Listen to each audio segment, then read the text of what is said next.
हे टिफिन. दादा आजपासून ना रात्रीचा टिफिन नका देत जो, दुपारचाच टिफिन देत जा फक्त. काऊन रे बा? ते थोडा पैशाचा प्रॉब्लेम आहे. मग पैसे आले की मी परत 2 टाइम लावेल. बरं बरं.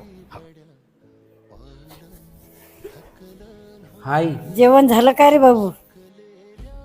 हाय, मस्त दोन्ही टाइम व्यवस्थित जेवण करून राहिलो. परीक्षेचं काय झालं? अरे आई, तू ते परीक्षेचं नको विचारत जात जो, माझं डोकं दुखते. लागते ना रिझल्ट, लवकरच लागते. अरे तसं नाही. हा, तू ते विचारू नको. मग करतो मी तुला फोन. मंगेश सर.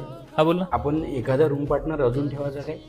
माझं थोडं पैशाचं ऍडजस्ट नाही होऊन अरे राहिलं. हा, मी तुला तेच म्हणणार होतो, पण पुढच्या महिन्यात करतो. हो बरं ठीक आहे. का रे भावा, 3 दिवस झाले ना, महिना पडला ना, तुझ्या पैसे देत नाही का? बाबाला फोन केला होता, 1-2 दिवसात पाठवतो म्हणे पैसे. अरे इथं काय धर्मशाळा लावलेली आहे का मी? मलाही खर्च आहे ना, लवकर दे.